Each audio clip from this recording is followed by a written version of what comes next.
The launch of a new book entitled Christians in the Firing Line drew a crowd in London this week. Dr. Richard Scott, the author of the book and a former Christian Legal Centre client, examines 13 cases of Christians who've been warned, blacklisted, suspended or dismissed for refusing to compromise their biblical principles. Persecution starts with marginalisation. And that's one of the reasons I've written this book, to let people know what is actually happening on the ground, so we can take away opinion. This is fact. But the other reason I've written it, apart from trying to support Christian concern and hopefully make them a little bit of money, is to encourage other Christians to stand up.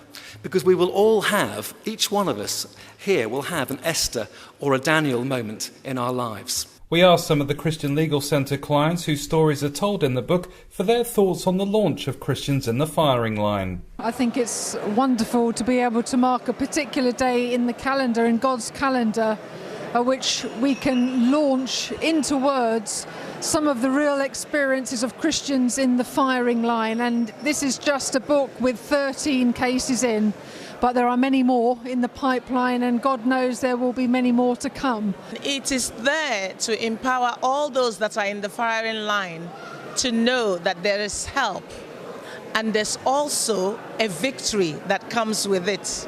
I think it's fantastic. It's an opportunity to share the problems I had, and to encourage other people actually who might have problems at work, and also it gives people the opportunity to contact the Christian Legal Centre and just raise the profile of what's happening in the workplace. The event also marked the launch of Wilberforce Publications, a new publishing house that seeks to equip Christians to face the challenges of living in a secular society. Christian Concerns Director Andrea Williams explained why it's launched Wilberforce Publications. This publishing house is all about seeking to put truth into the public space, to put truth, to have it readily available, accessible to this generation, to the next generation, and to make our case without fear. And lawyer John Scriven, author of Wilberforce Publications' first book, Belief in the Nation, was also on hand to talk about his book.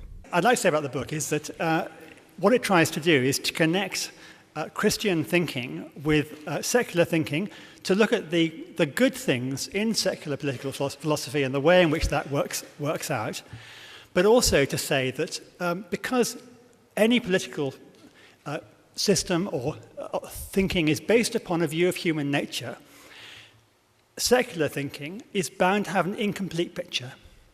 And Christianity does provide that complete picture of human nature.